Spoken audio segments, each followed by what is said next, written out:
Good afternoon, good morning, good night, good whatever, wherever you are around the world. Hello, everyone. Hello. Instead of going through announcements and stuff, let's try to make this entire time dedicated to what we want to talk about today. And it's all related to what we were going to talk about anyway. The Germany Christmas market attack. Do you want to take control of this, or do you want me to?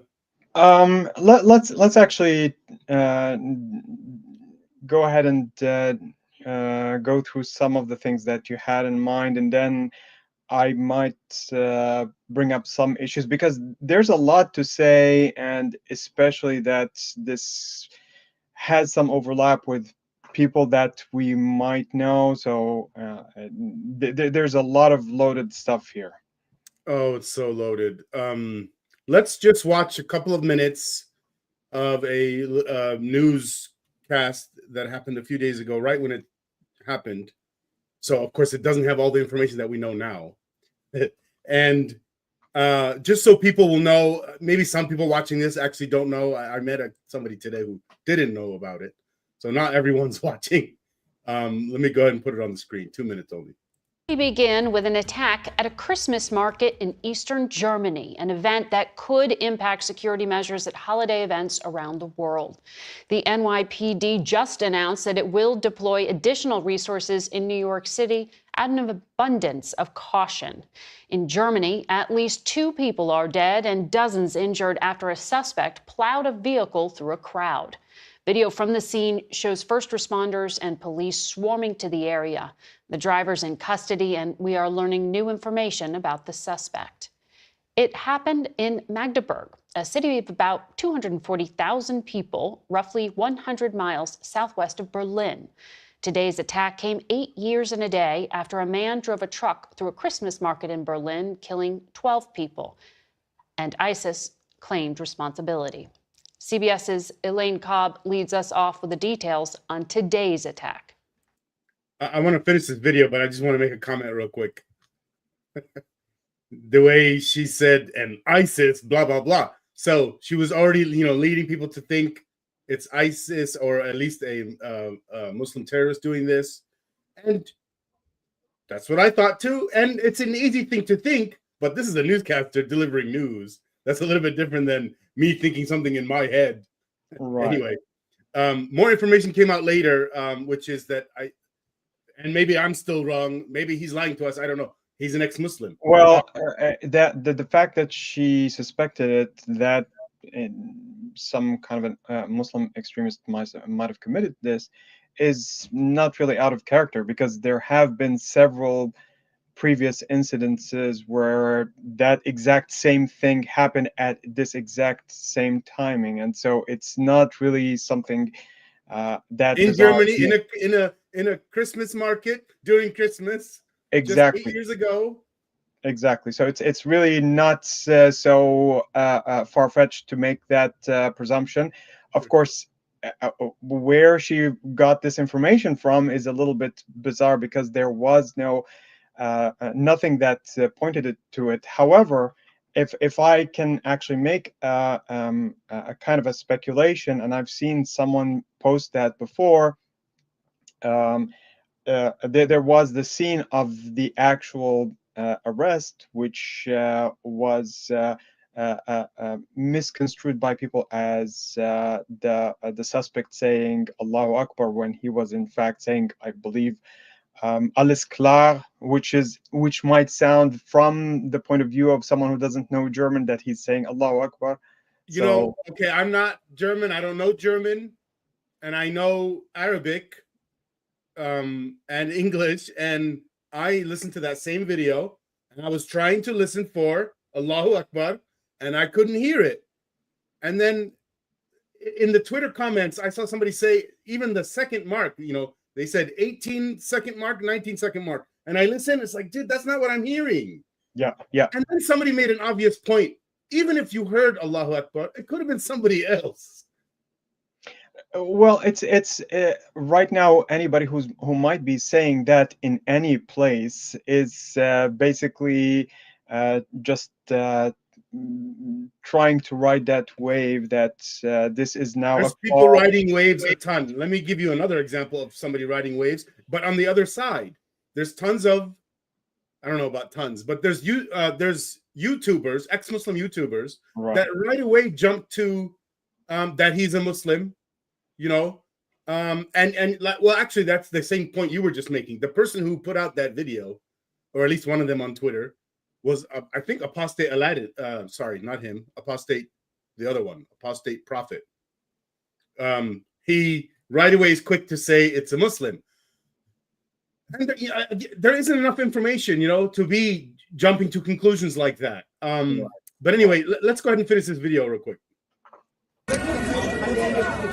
A trail of death and destruction in Germany as a car ploughed into a crowded Christmas market in the town of Magdeburg.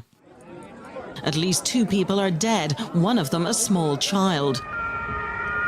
Emergency services rush to help the injured, at least 60 people, authorities say. Hospitals in Magdeburg and neighbouring cities have cleared beds for an influx of seriously wounded people.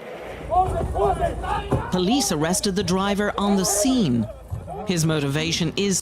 That last scene was that video where supposedly he said Allahu Akbar. Still unconfirmed.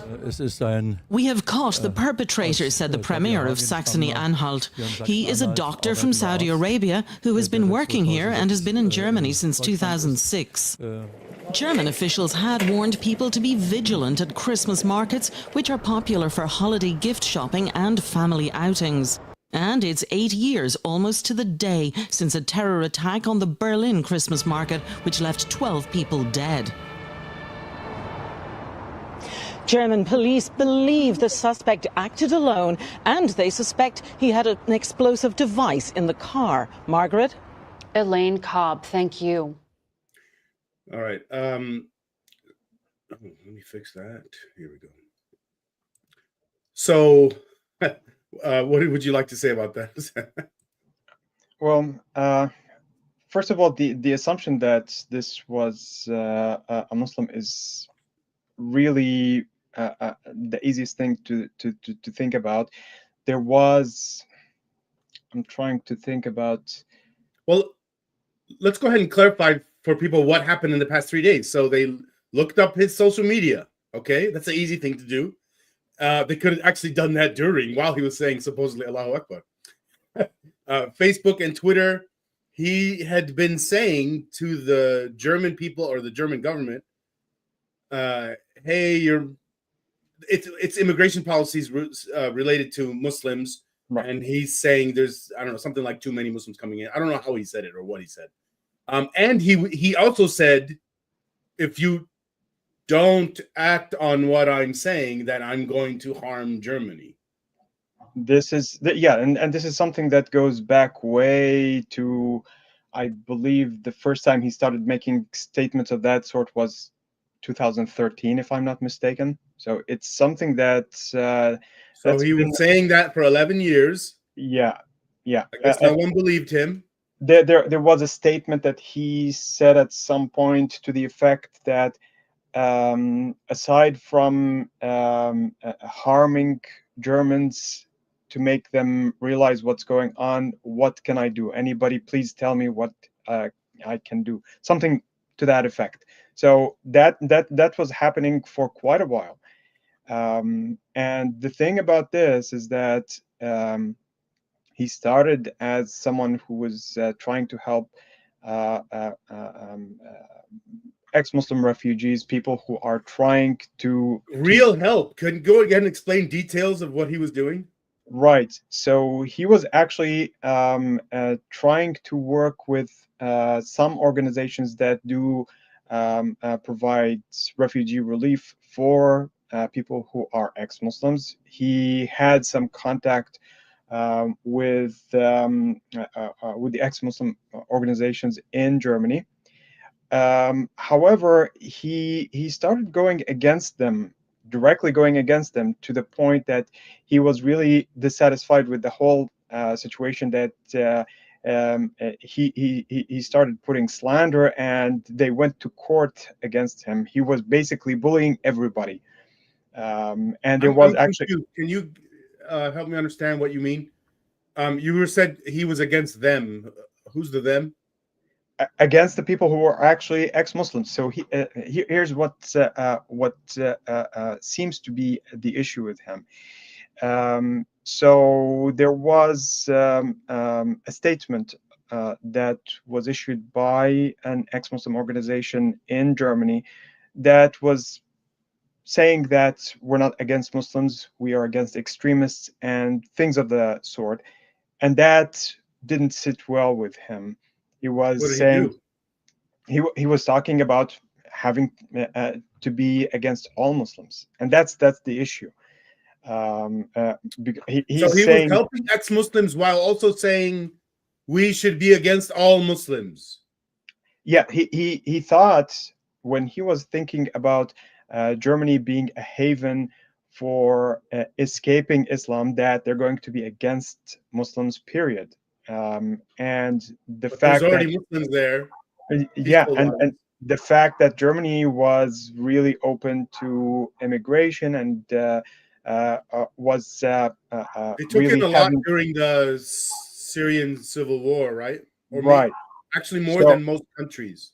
so what was happening to him was actually that he fell into the trap of right-wing politics that was saying that there is a kind of a conspiracy to Islamize Germany.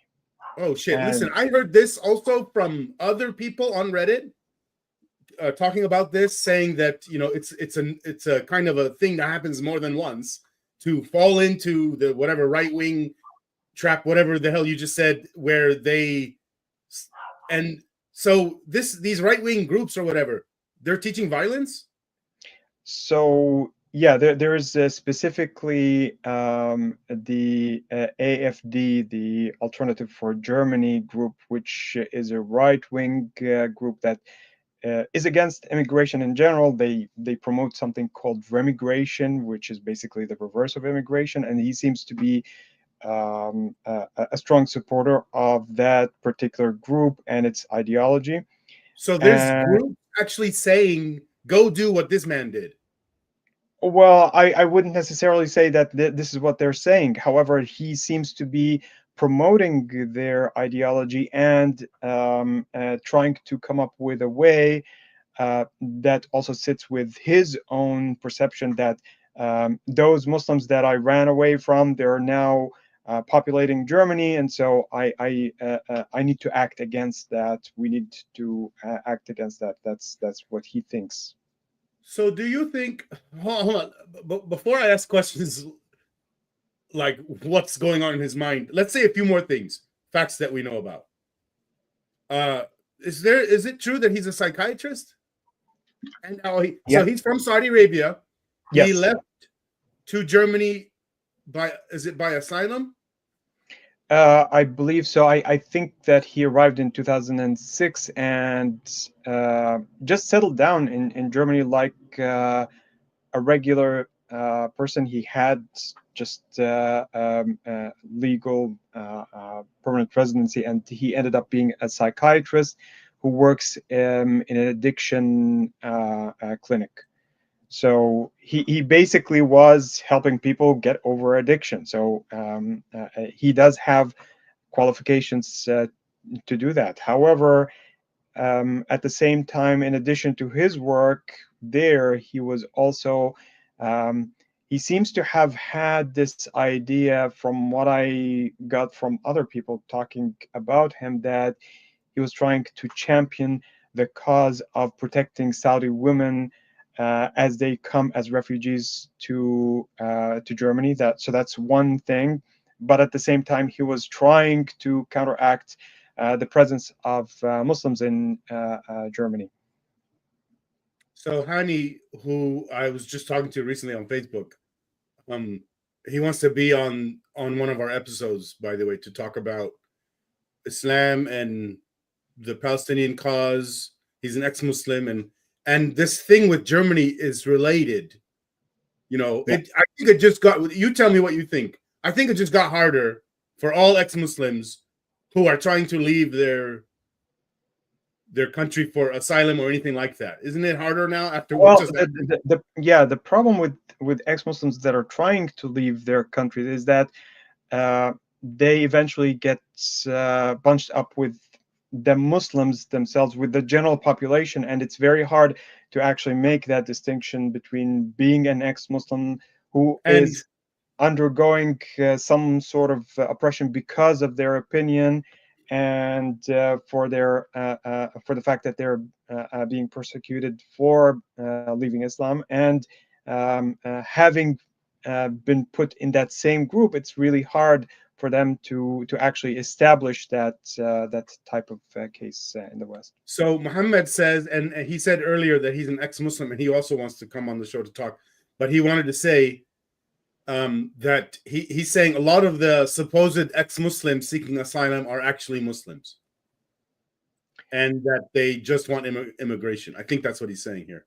Right. So that actually brings up another thing that has been also floating about the situation with this guy Abdel Mohsen, which is the fact that he comes from a region in Saudi Arabia that is predominantly Shiite. So he has a Shiite background. And the Shiites are known for practicing taqiyya, which is kind of a way. I know taqiyya. So Sunni doesn't have that?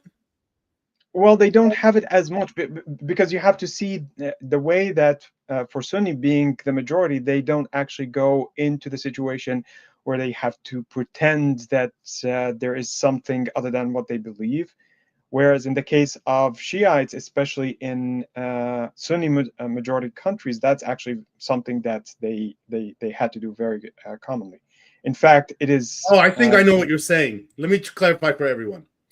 The Sunni is 80% of Islam, Muslims, and Shiite is 20%, and it's been like that since like after Muhammad died.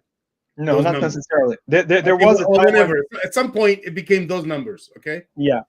For most of the Islamic history, it's been these numbers, and Saudi Arabia is or the seat of Islamic power, if we call it Mecca, it's been Sunni controlled the entire time, right? Yeah, but there are other places in the Muslim world that have been Shiite for a very long time that you wouldn't expect. So, for example, Egypt was Shiite for a very long time. Well, let me finish my point. So Sunnis have been Shiites have been being persecuted by Sunnis in this atmosphere. You're the minority. So you have to try hard to not get killed. And so you have to try harder with taqiyya? That's what you're saying? Yeah, and taqiyya went into being basically as a kind of a part of the actual faith. So it's something that's it's not something that's extraneous to the faith itself. It's now part of what actually defines a Let me Shiite ask some dumb questions. Okay, dumb American question. Which sounds like something you'd hear from non-Muslims. The 19 hijackers, the Saudi hijackers for 9/11, 2001. What sect are we talking about for them? Sunnis.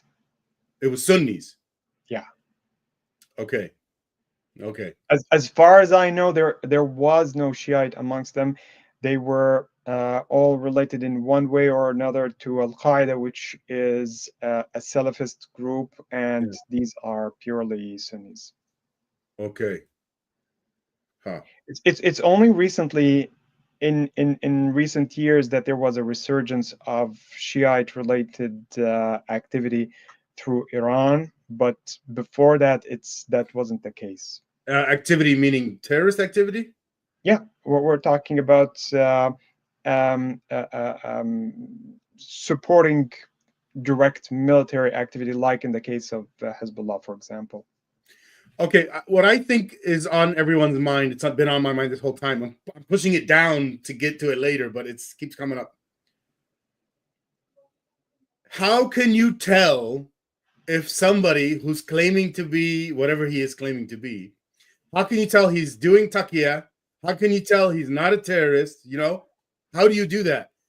Should you care a little bit about whether he's Sunni or Shi'i? Because it sounds like what you're saying is maybe there's an extra tick mark you put, another red flag of Shi'i. Well, okay, so it's very hard if you're trying to apply to this particular situation. It's really hard to determine what this person is, whether there is some lingering baggage that he brought with him that is related to his former faith, that is related to the fact that he was oppressed by the Sunni majority in his country, and then this morphed into a kind of a way to get back at the Muslims that he sees around him, whether there is something that's actually whether he actually is still a Muslim but is trying to put a facade.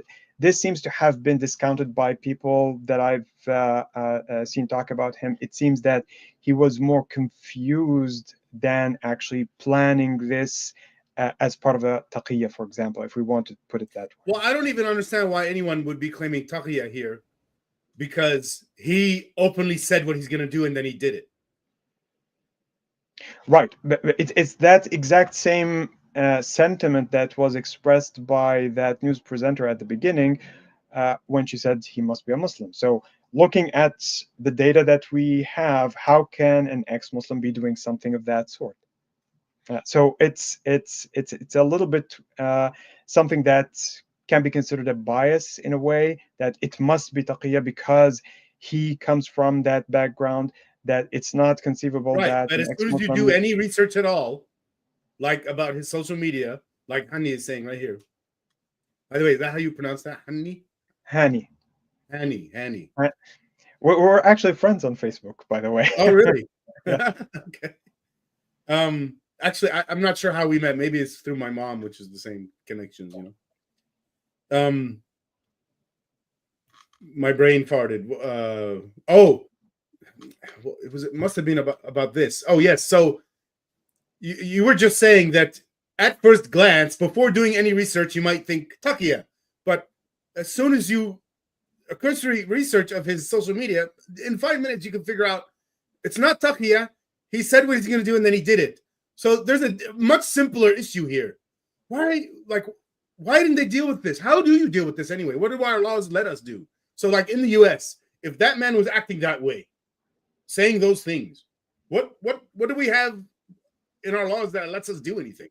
There are so many places where something of that happens, and then in hindsight, people would say, well, it was all over the place. People knew about this. It's just that we didn't pay attention. We didn't really take some warnings seriously, and so on. So it's all something that has to do. Okay, let's say they did take the warning seriously. What could they do exactly? Like, are we talking about jail? Are we talking about kicking him out of the country or what? Well, he was making a lot of threats, and he has been described as a cyber bully by several people. And there was a court case against him about slandering some of those organizations in Germany, the ex-Muslim organizations. And he lost the case. He was appealing against the case, again, talking about the ex-Muslims. Mainly, it seems, as a kind of a backlash that they don't share his hate to all Muslims. He wants everybody to hate them, and so it wasn't something specific that would have caused the police maybe to. Right. He didn't say, like, he didn't make a credible, specific threat about the president, for example, which is an easy way to put somebody in jail in this country. He said kind of vague things. I'm going to attack this. I'm going to harm this country. I mean, even that's vague. I'm going to harm this country. What is he going to do? Write a book? Like, you get what I mean? Like, that's too vague to say. By the way, I got a very. Go ahead. No, I think there were things that could have been interpreted as specific threats to do some harm, but the fact that he never had any prior history of violent acts. They saw them as Probably, empty threats, and people do make a lot of empty threats. yeah, yes, yeah. I Yeah, kind of got one like an hour ago. I think it's empty threat. He said, return back to Allah before a sword meets your neck. yeah. And We've then I all reported had, it to Reddit. yeah, yeah. I've had things of that sort. I'm sure everybody who has said anything in criticism of Islam will have gotten some kind of threat of that sort at one I point don't or think I another. ever got one till today, ever. Right. No, that and Although I sort of got a similar one. Actually, I got the same version from my ex-wife. yeah. Anyway. The very first threat I ever got was actually from when I was in college, and I was talking to a colleague of mine and mentioned the fact that I no longer believe. He basically said, "Well, you have 3 days to repent." This is in Jordan. This is in Jordan, yeah. Nothing came out of it, of course. Shit. My heart just did a little. Nothing came out of it, of 3 course. days. But that's what it is. In Islam, you have 3 days to repent before. No, I get it. But I wonder if somebody said those words in the US, is there a law that lets us put them in jail? I think at most, if you can establish that this is a real threat, that there's some kind of a credible threat, that you could have a restraining order of some sort. But I got a restraining order in a similar way. But that's not the same as jail. You know what I mean? Yes. Because that person can still go do that same thing to anyone else. Because the restraining order is only for me. It's not for the whole society. Yeah. No, that many people consider this to be a very easy way to silence someone, because they know that there is a well-established history of people being harmed for just speaking out in any kind of criticism against a religion. And so even though if they might not mean it at the time or ever, it's still something that they can throw around just to well, they actually think that it's making an effect. Yeah.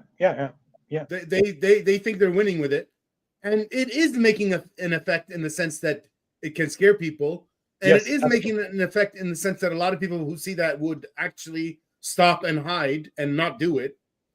But then for somebody like me, it has a different kind of an effect. And there are people who act I'm on going to go to court and stuff like that. yeah. Well, in American society, that's different. But I'm talking about in a Muslim majority country, where if you have enough people making that threat against a particular person, statistically, you might end up with one person willing to carry it over. And right. And I think what you just said is an example or a similar thing to the scenario with this attacker in Germany. He's in these right-wing groups. They're telling him hate X, but they're not saying exactly how to deal with it. And this guy has his own idea and just takes it a few steps further, but it's along the same goal. You know? I don't know if he directly belonged to one of these organizations, but what I think is that he found an overlap between what he thinks Germany should be and those groups that are promoting this right-wing anti-immigration policy. And I don't know enough about the AFD to say, well, that seems to be something that coincides with their ideology. But for sure, he seems to have thought that, well, this is what I want to support, and I'm going to be trying to act based on an ideology that promotes this. Part of what's weird here is part of what led to the right-wing groups being the way they are now is the last few decades that they're responding to. Yeah. Okay. Mhm.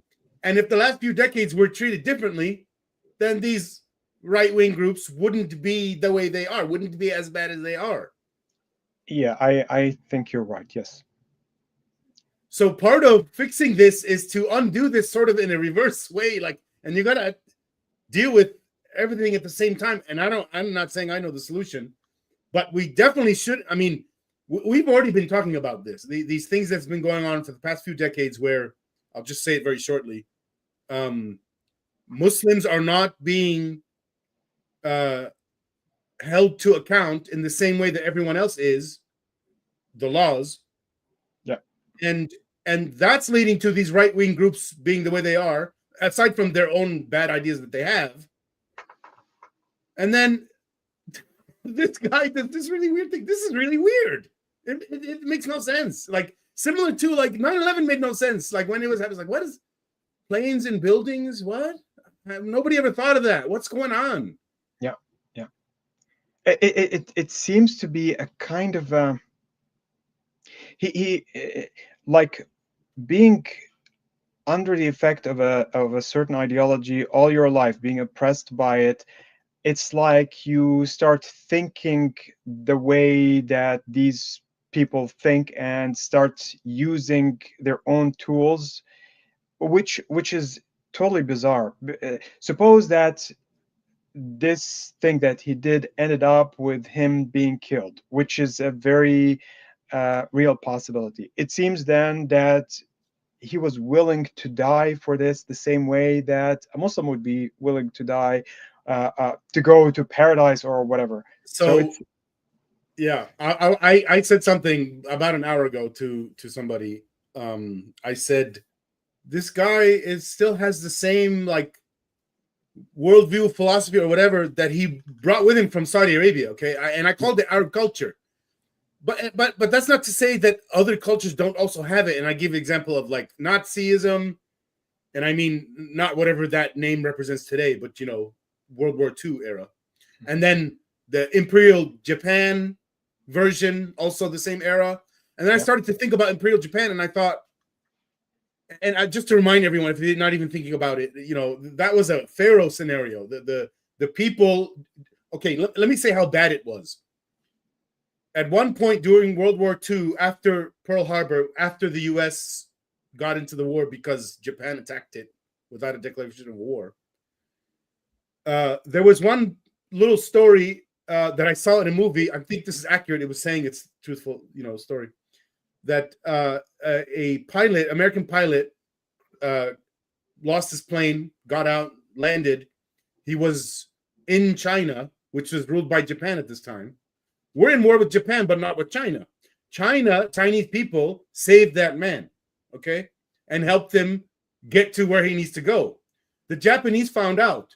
So they said this publicly, we're going to kill, for punishment, 250,000 Chinese people as a punishment for you saving that one man. mm-hmm. The amount of, like, we're going to say degree of evil by just amount of it. That was worse than what anyone else was doing in World War II. Not to say they weren't doing nasty shit. Even I think even the U.S. against Japan, at least according to some historians I looked into, they were saying that like the U.S. was treating, or the Europeans and the U.S. were treating the Asians or Japan worse than they were treating Germans, because they're a different race. I don't know if that's true or not.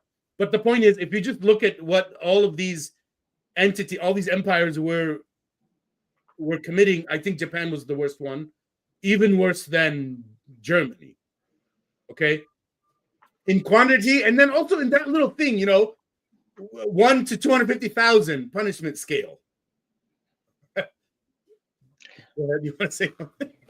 Well, I don't know. Trying to compare evils and trying to say that this is worse than that, it's a little bit hard. I mean, death is death, and people are capable of coming up with all sorts of ways. Yeah. To... Well, the part of the why I brought it up is I wanted to say today they're not like that. Japanese don't have that in them. And I'm curious about how that switched, okay? And one way that it switched, a couple of aspects about it is the U.S. nuked them. Okay, those 2 bombs and and the aftermath of it. I think it let people say, "Oh, my leaders lied to me. My leader's not really God or whatever." Yeah, no, I'm absolutely sure that there and then, was of course, the some- U.S. helping Japan afterwards for decades. That was, that was necessary. Yeah. And now I don't think anyone in Japan thinks the way any of the Japanese did in the 1940s. When it comes to like revenge and Yeah, I don't know. There is also some particularities about the mentality of the Japanese that probably also played a part in this, but definitely the fact that they saw that there was a defeat that showed that this status, the godlike status that their emperor had, has been diminished. That definitely had a demoralizing effect, and probably had them reordered the way that they view the world. And so that generation told the next generation a little bit different story than what the previous generation said to that one. Yeah. Mm-hmm. Or not a little. That was sarcasm. That was not a little bit. It was hugely. One was saying Pharaoh, and the other one was saying, "No, Pharaoh, watch out! Don't fuck with the U.S. It's a sleeping." If I understand correctly, one of the Japanese Navy guys said, "We awoke a sleeping giant." Being the U.S. Yeah, even before the bombs, there was a significant amount of bombing on Japan, which I meant before the 2 bombs. Yeah. He said that. He knew. And I mean, even the carpet bombing of Tokyo before the 2 big bombs, if I understand correctly, that damaged more of a city than the 2 bombs did, except for if you don't factor in what happened afterwards, the radiation. Yeah. I mean, immediate damage. The Tokyo bombing was worse. 70% of buildings were gone. That is huge. And that was worse than what we did in Germany to Berlin. Yeah.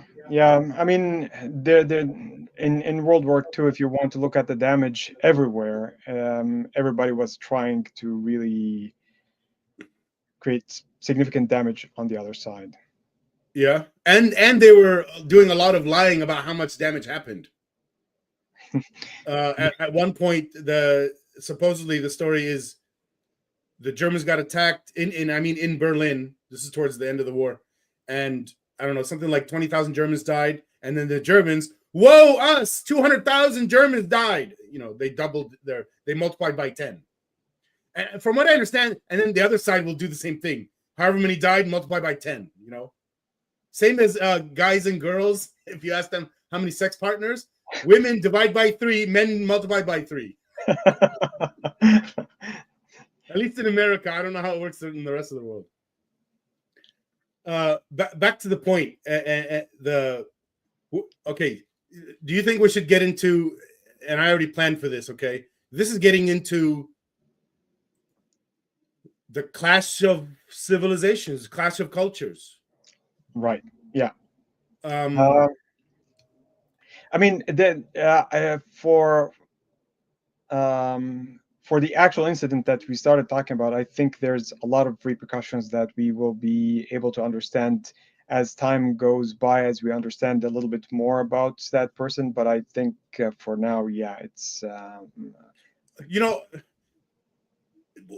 whatever just happened. It's the same. It's the effect of it is not much different than the effect of all the other things already happening.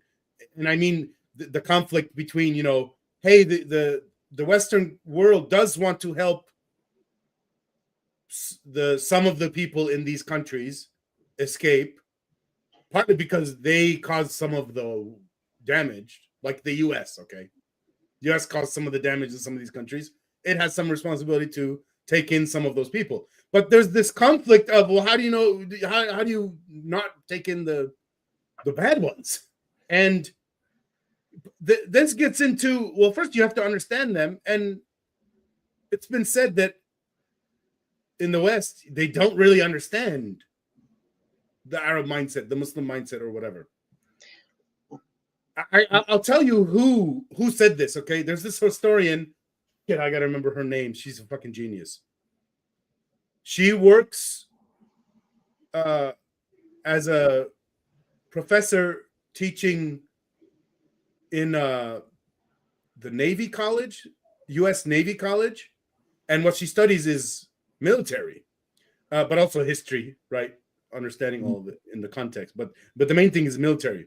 She actually brings in people all over the world to teach them about military stuff, but not directly about. Obviously, she's not teaching sword fighting. She's teaching how the military situation has to link up with the diplomacy. So, as an example, she says this very basic thing. Companies, so this is the economic world, and then also like football, sports. Okay, what do? They learn from the competitors. In football and sports, the coach and some of the players will watch video footage of the other team to try to learn from them and to try to figure out how to deal with them is the main thing. Right. And companies do the same thing about their competitors and their customers and their vendors. What she's saying is in the US, for a lot of the people, for much of the time, they're not trying to understand China or Russia or Saudi Arabia. And instead, what they do is like, well, here's my worldview. Without thinking about what their worldview might be, here's what we're going to do.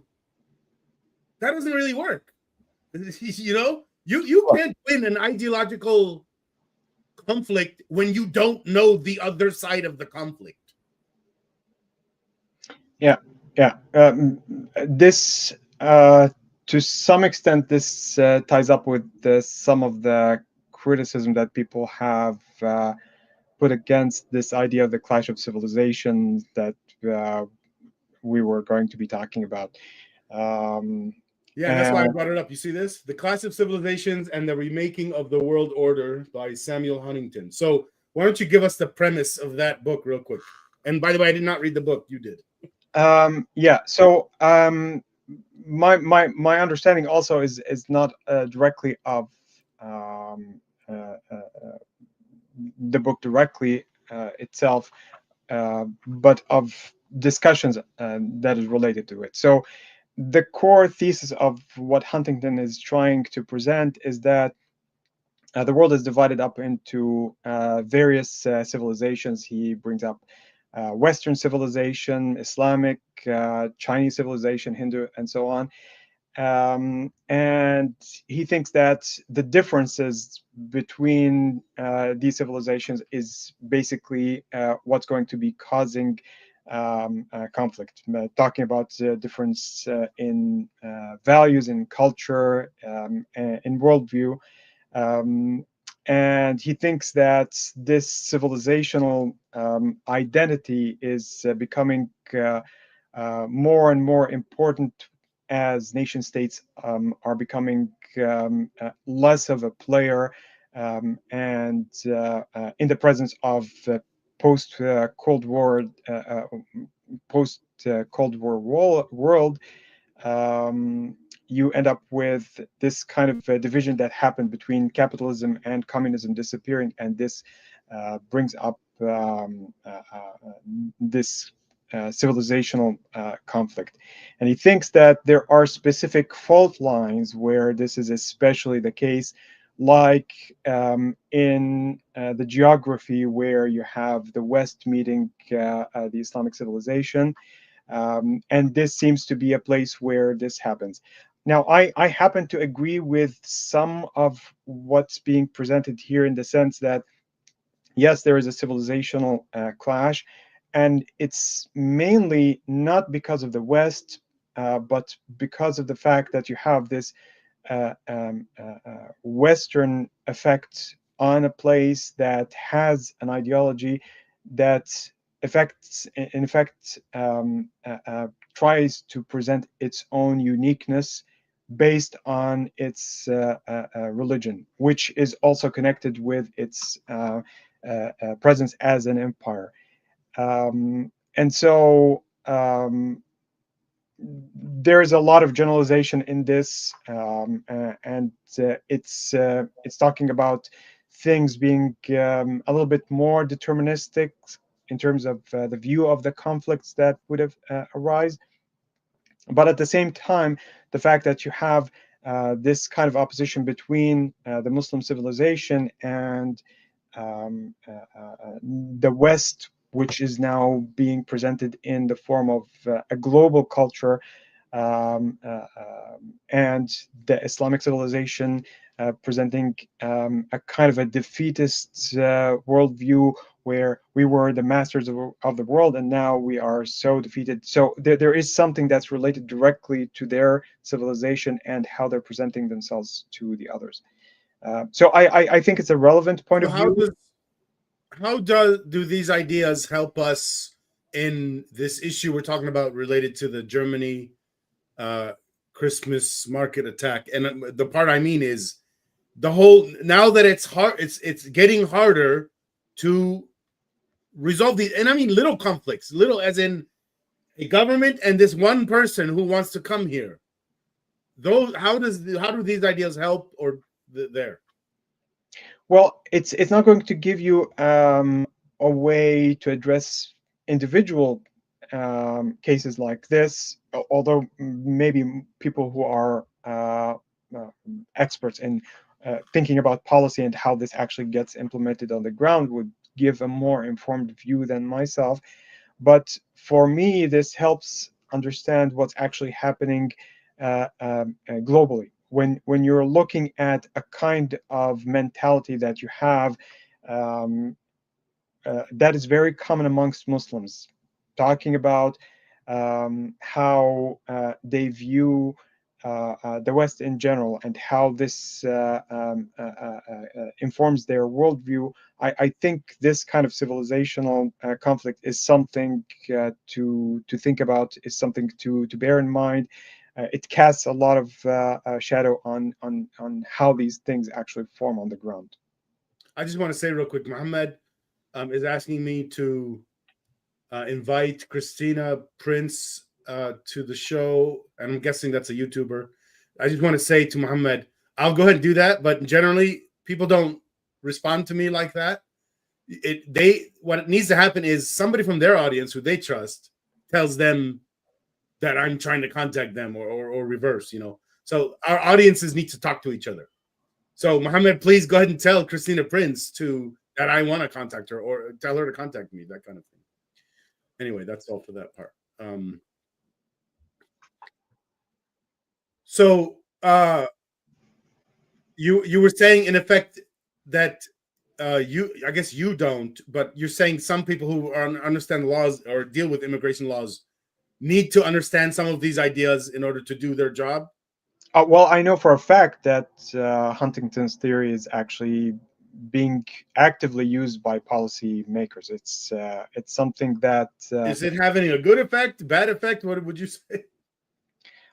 Well, it's definitely something that, for example, in the case of the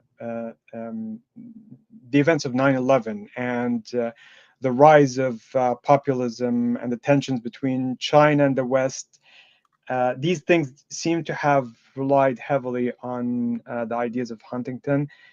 How do they get implemented by policymakers? I'm not sure about the particulars, but this is something that keeps coming up in discussions. I'm talking about it from point of view of principles, not actually practical implementation on the ground.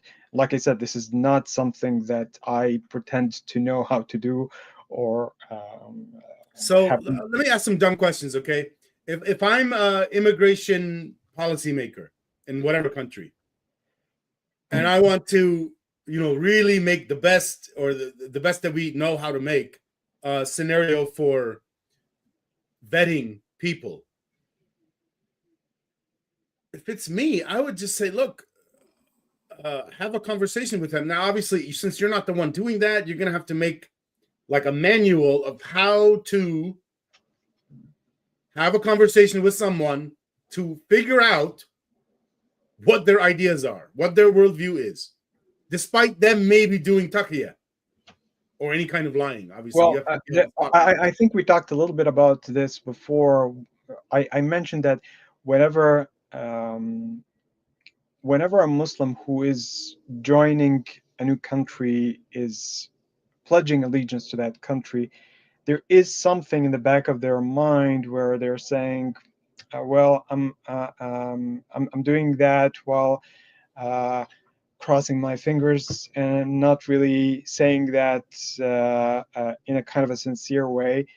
And that's because I belong to a different civilization, and I'm only here whether to work, to even if they're planning to stay for good, they're not really planning to belong to that place. Now, that aside, you have one malignant form of this idea, which can morph into, I'm not coming here in order to live and work, I'm coming here in order to harm or to spread ideology or to do something that, in my view, is going to have my side prevail over that side. And I think that's what these people who are creating policies should be looking for. Is that a person who is coming with that ideology or not, with that intent or not? And it's not. I would say it's not too hard if you have probing questions to tease out some of the underlying convictions that people of that sort have. I think it would be easy to identify somebody's worldview. But for me, I've been studying worldviews and philosophy and I was going to say for 14 years, but I've been learning how to identify lies and liars for much longer.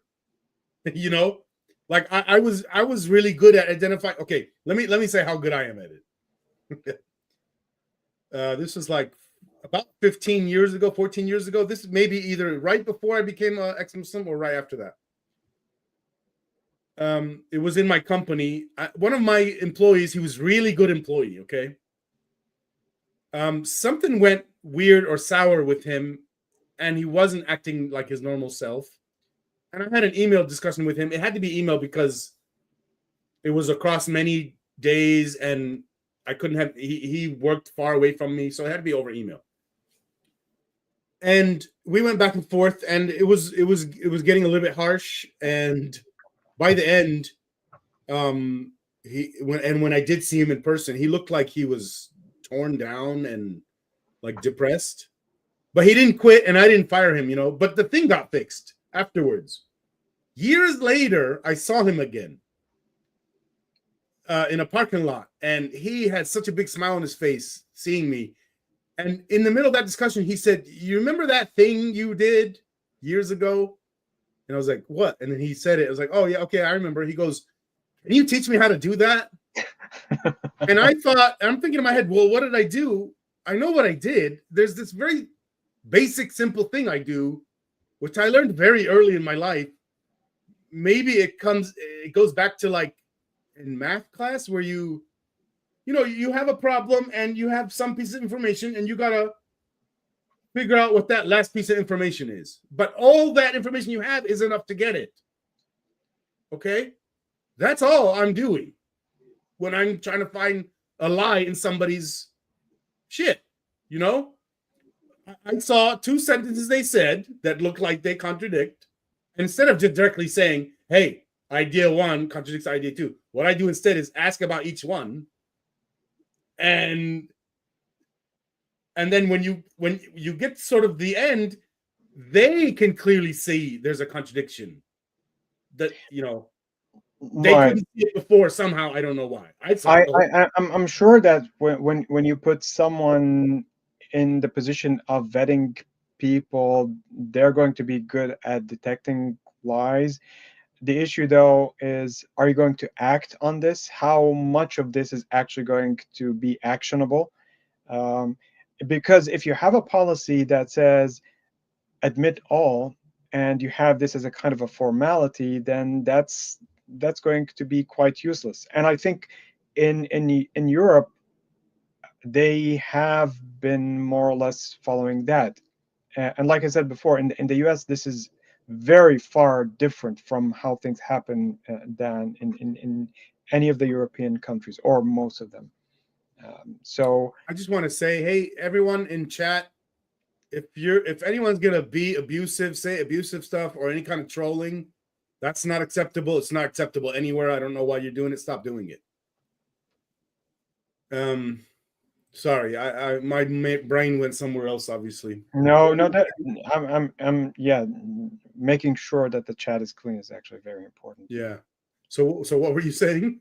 No, I was saying that even if you have someone who's very good at detecting lies, at really probing what the person in front of them is saying, unless you have a policy that's going to act on that, Right. It's really going to be quite right. But here's the point.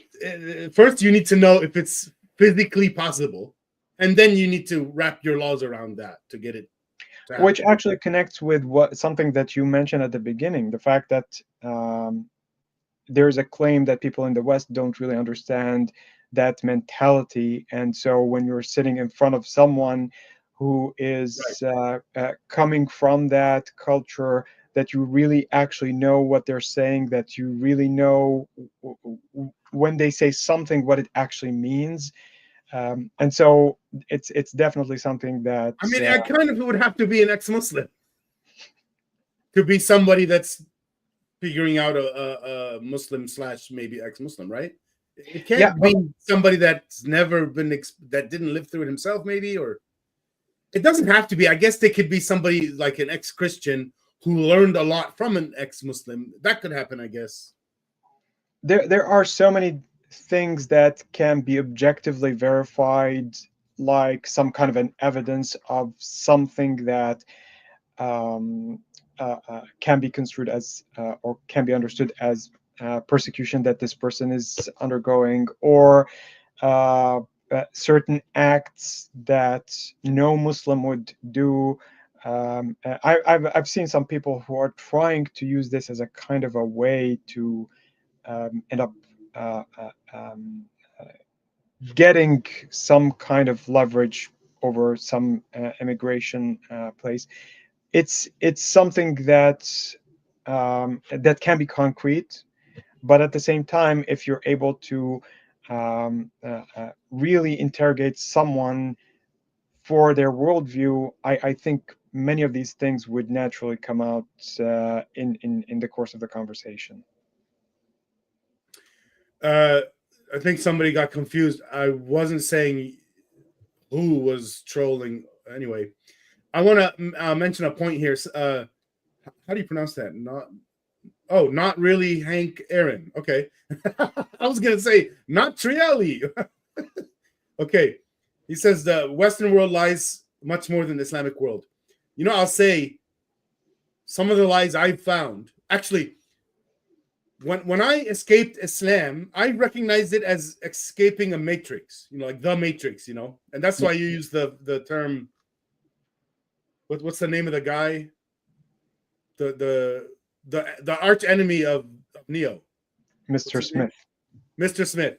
Yeah, you always use this metaphor that any Muslim could turn into a Mr. Smith, right? Yeah. So when I escaped the Islam matrix, I wasn't sad or angry about it, and I think it's because it didn't really affect me. Mm-hmm.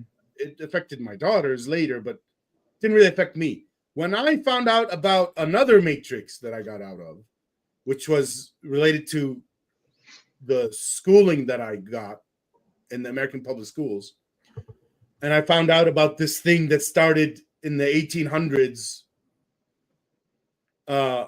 When I escaped that matrix, I was very sad and very angry. That lie was much bigger than this. That lie and a bunch of others like it, because this is just one tactic, one thing, and the people that implemented this did other things and still do other things, and together. I think is much worse than the Islam lie. Well, I think it's a little bit more relative than that, because someone who was really so part of the ideology of Islam, who has grown up with it being part of their personality, their constitution, figuring out it's a lie, that's also something that can have a really grave effect on the person's constitution. So again, making a comparison between which one is a bigger lie, it's a little bit hard. But I think the comment here is talking about the Western world as maybe being represented by their government, if I'm not mistaken, if that's what maybe you can clarify. But one thing I'll say is, and this comes from Roy Casagrande, historian and political scientist. He in one of his videos, he gives so many cases of lies presented by the Western world to make Christians look better and Muslims look not as good. And it was so many little things. They're kind of small, but the total effect is big, you know? Especially when you're talking about this is happening over centuries. And I'm sure, I guess every single culture is doing this, maybe not all of them. I bet there's some really good cultures that are very small in number that don't have a lot of nasty, evil shit in it.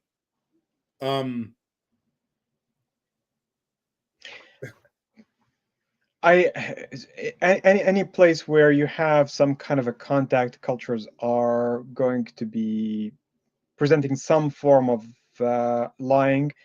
That's just a human thing. It's I don't think it's anything that you can say this is specific to this group or another. But certain civilizations, certain entities that are very precarious are going to really rely on lying very heavily. So if you're really trying to... Well, one reason they amped up the lying is a lot of things became illegal. Okay, so if you pick any point in the past, let's say 500 years ago, you know, if you consider the laws and what you were able to get away with, in a lot of cases, you will just kill somebody. You didn't need to lie. Just kill them. Or kill them. Kill all of them. That's what they did, a lot of. Now you can't. And when I say now you can't, I mean the laws are better. Also, there's cameras and Facebook. Okay? So now, if you want to get away with the things you want to get away with, you have to lie more in order to get it done. You're going to have to. So whoever's the better liar is getting more of it done, I guess. And the big player's been doing a lot of it. Russia's been doing a lot. I don't know what China does, but they're probably doing some stuff. Yeah, things got more complicated in a way that there are more ways to lie, and there are more needs to lie. So it's the complication of our way of living that's also compounding that.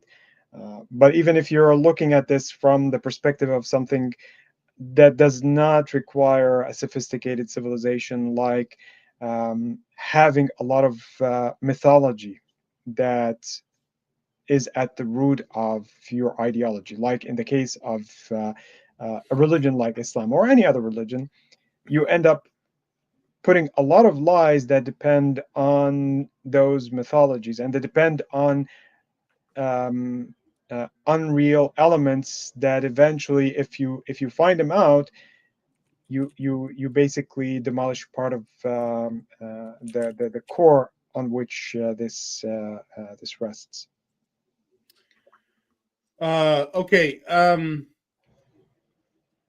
We're talking right now about Islam encroaching the Western countries, but we've also been saying that Islam is subsiding. So can you please, this is kind of going to the next topic now.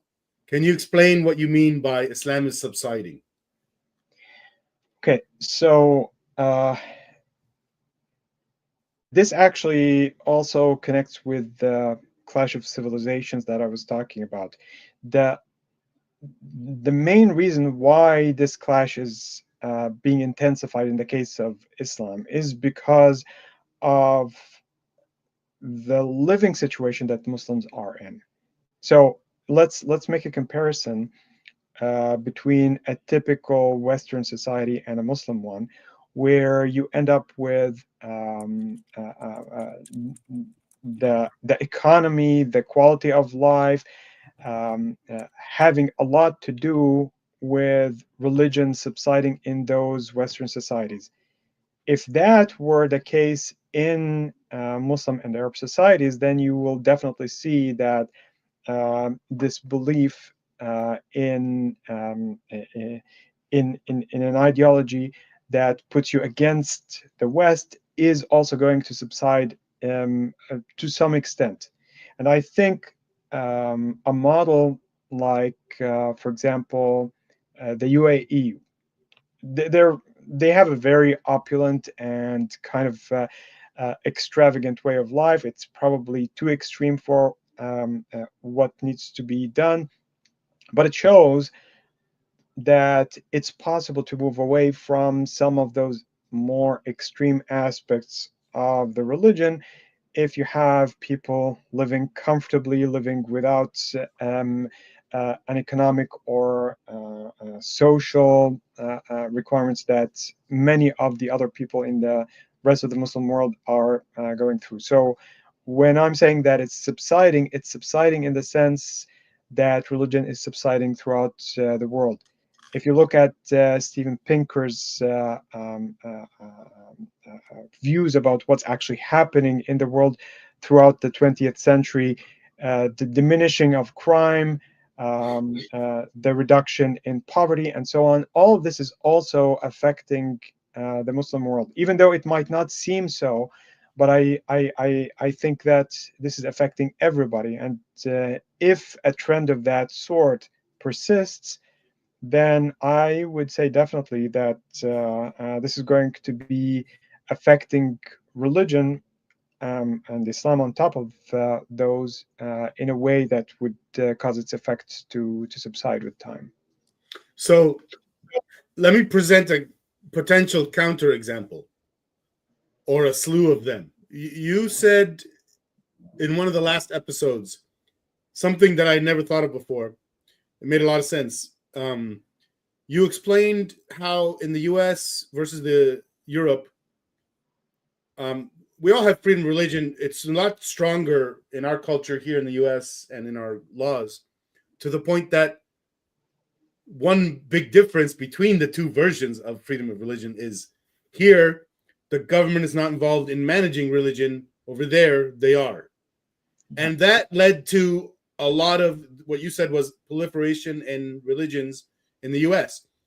Now, isn't this a counterexample in the sense that, like, if you look at all the cults that have formed in the US, okay, there's a lot of cults that are not religious. A lot of them are. And actually, let me ask a question too. This thing you're saying of life's getting better, wouldn't that also help the non-religious? Is it helping them? It is helping the non-religious. And what I'm claiming right now is that those tasks that have been assigned traditionally to religion in Europe have been taken up by the state. And so people are not relying as much on religion in order to get that social economic relief that they would otherwise. By contrast, in the US, where religion is thriving, since the government is not having a direct influence, you can see that the religion is still having that effect. So let me ask a question then. If I understand what you're saying correctly, then if there was a different thing that happened in the past 1,000 years where freedom of religion, the US version of freedom of religion, happened for some reason, let's say in the UK 500 years earlier, let's say, because it was an earlier point in history with shittier societal conditions and shittier technology, right? Then the proliferation of religion and cults would have been even more, and it would have been worse than what we're seeing today. Like, so you're what you're trying to do is to create a model similar to what you have in the US, but in the UK a few hundred years ago. Is that what you're saying? Yeah, only to try to say, I'm trying to see I'm trying to separate the two effects, the two factors that are in opposition. One factor is, as we go into the future, because of technology and improvements in, well, it's mainly just technology. We become wealthier. In effect, we get more things. Our lives are nicer. We want our technology. We want our phones. It makes us less focused on dumb shit, like what's in a book from 2,000 years ago. But 500 years ago, there was less of that, is my point. Less of that stuff. So, right. If we had, so you get my question now?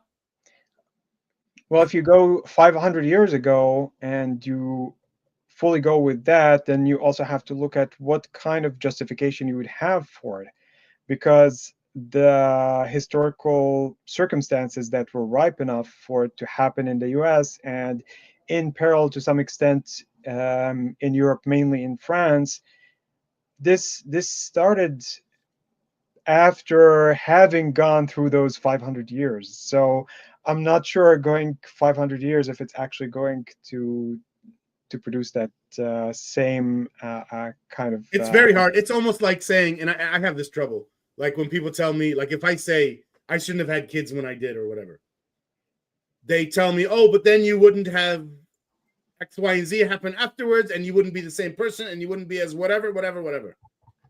Okay, I don't really know what happened. I can't say. It's too difficult, even in my one life. Yes. So what we're describing is way more complex than that, because we're talking like 1 billion people across 500 years. Yeah, I don't really know what would happen even in my own life if I didn't have kids. So I guess scratch that stupid question. I mean, it's interesting to think about it as a kind of an abstract possibility. It's just that there are so many variables that you have to account for that it's really even in my one life. Yeah. We are 13 minutes over. I think we did well discussing these things and keeping them intact. There's two. I think it wouldn't hurt to revisit this maybe later on as we know more, as we have more distance from more things come out. Sure. We'll probably do an episode just on this, maybe way later after. Like you said, a whole bunch of stuff came out. Yeah, but anyway, I had two more topics listed in this series of what's the future of Islam. It's still the two kinds of jihad and the Islamic Golden Age. Do you want to? How much time do you have left right now? No. I don't think it's a good idea to do. Okay, they're big topics. Yeah. So I guess we're stopping now. Does anyone in the audience want to say anything to us before we go? Any questions about these things we've been talking about? I noticed what's happening in the comments is there's people talking to each other. I wonder, should our comments be purposed for that, or just them talking to us, or it's okay to have both? Well, I very often notice that in live streams, that's basically what happens. And they like to do it, right? But then that makes it hard for me to see anything. I don't know. I guess it's not too bad right now. I was able to read probably having a moderator would. Yeah, I haven't done that yet. I haven't asked anyone. There are people who are interested or whatever. I'm kind of waiting for somebody, hint, whoever's listening, to say, hey, I want to be a moderator. Not really. Hank Aaron says, peace in 4 languages. All right. Well, I guess that's it then. Samuel, please stay on for a couple minutes. Sure. Bye, everyone. Okay. Bye.